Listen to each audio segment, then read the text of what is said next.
રાધે રાધે મિત્રો, જો તમારી નોકરી ચાલુ હોય અને તમારે તમારા પીએફના રૂપિયા ઉપાડવા હોય તો કઈ રીતે તમે ઉપાડી શકો એની સ્ટેપ બાય સ્ટેપ પ્રોસેસ આ વિડીયોમાં હું તમને જણાવવાનો છું। એટલે એના માટે સૌથી પહેલાં તો તમારે તમારા મોબાઈલમાં કોઈ પણ એક બ્રાઉઝર જેમ કે ક્રોમ બ્રાઉઝર હોય તો ક્રોમ બ્રાઉઝર ઓપન કરી અને એમાં EPFO કરીને સર્ચ કરી લેવાનું। એટલે જેવા તમે EPFO ટાઈપ કરી અને સર્ચ કરો એના પછી EPFOની ઓફિશિયલ વેબસાઇટ તમને જોવા મળી જશે અને આ વેબસાઇટની લિંક તમને વિડીયોના ડિસ્ક્રિપ્શનમાં પણ જોવા મળી જશે। એટલા માટે હવે હું આ પહેલી વેબસાઇટ ઉપર ક્લિક કરી અને વેબસાઇટ ઓપન કરી લઉં એટલે પછી એમાં ઘણા બધા ઓપ્શન જોવા મળી જશે। એટલે પછી એમાં તમારે online claims member account transfer કરીને જે ઓપ્શન જોવા મળે એની ઉપર ક્લિક કરી લેવાનું છે। એટલે જેવા તમે ક્લિક કરો એના પછી તમારા મોબાઈલમાં તમને એલર્ટ જોવા મળી જશે। એટલે પછી તમારે એલર્ટને આ સિમ્બોલ ઉપર ક્લિક કરી અને બેક કરી લેવાનું છે અને પછી નીચેની તરફમાં તમારે તમારો 12 આંકડાનો UAN નંબર પગારની સ્લિપમાંથી જોઈ અને એન્ટર કરી લેવાનો છે। અને પછી નીચેની તરફમાં તમારે તમારો PFનો પાસવર્ડ તમે જે પણ સેટ કરેલો હોય એ એન્ટર કરી લેવાનો છે। અને પછી નીચેની તરફમાં તમારે સાઇન ઇન ઉપર ક્લિક કરી લેવાનું છે। એટલા માટે હવે હું UAN નંબર અને PFનો પાસવર્ડ એન્ટર કરી અને સાઇન ઇન ઉપર ક્લિક કરી લઉં એટલે પછી આપણા મોબાઈલ નંબર ઉપર OTP આવી જશે। એ OTP આપણે એન્ટર કરી લેવાનો અને આ OTP 5 મિનિટની અંદર એન્ટર કરવો પડે। એટલા માટે હવે હું OTP એન્ટર કરી અને પછી સબમિટ ઉપર ક્લિક કરી લઉં એટલે પછી આપણે આપણા PF એકાઉન્ટમાં લોગિન થઈ જશું। એટલે જેવા આપણે લોગિન થઈ જઈએ એના પછી ઉપરની તરફમાં આ 3 લાઈન ઉપર ક્લિક કરી અને મેનેજ ઉપર ક્લિક કરી અને KYC ઉપર ક્લિક કરી લેવાનું છે અને જોઈ લેવાનું છે કે તમે બેંકની KYC કરી લીધી કે બાકી છે। કારણ કે PFના રૂપિયા ઉપાડવા માટે તમારે બેંકની KYC કરવી પડે અને પછી જેવા તમે KYC કમ્પ્લીટ થઈ જાય એના પછી નીચેની તરફમાં ઓનલાઈન સર્વિસીસ ઉપર ક્લિક કરી અને ક્લેમ ઉપર ક્લિક કરી લેવાનું છે। અને પછી તમે જે પણ બેંકની KYC PF એકાઉન્ટમાં કરેલી હોય એ બેંક એકાઉન્ટ નંબર એન્ટર કરી લેવાનો।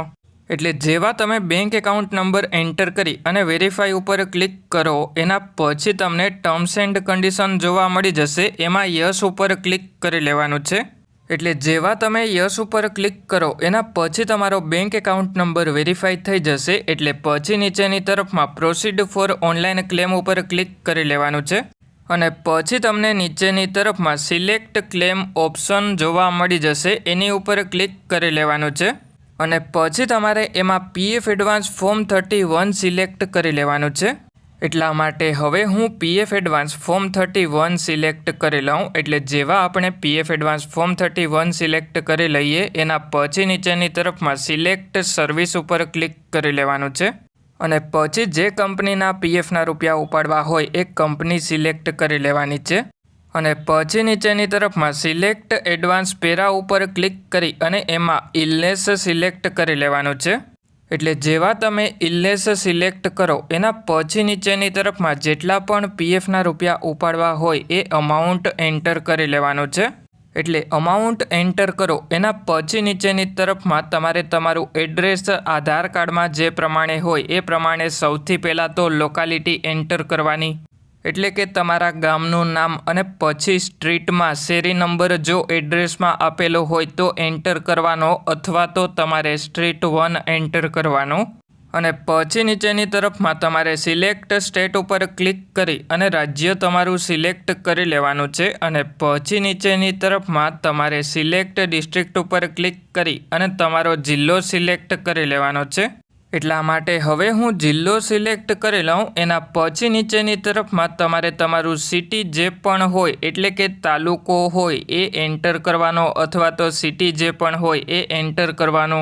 એટલે જેવા તમે સિટી એન્ટર કરો એના પછી નીચેની તરફમાં 6 ડિજિટ પિનકોડ જે પણ હોય એ એન્ટર કરી અને પછી નીચેની તરફમાં ગેટ મોબાઈલ OTP ઉપર ક્લિક કરી લેવાનું।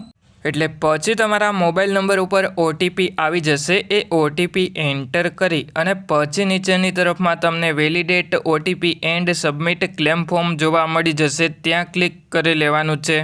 એટલે પછી તમારું ક્લેમ ફોર્મ સબમિટ થઈ જશે અને પછી થોડાક દિવસની અંદર તમારા બેંક એકાઉન્ટમાં તમારા PFના રૂપિયા જમા થઈ જશે।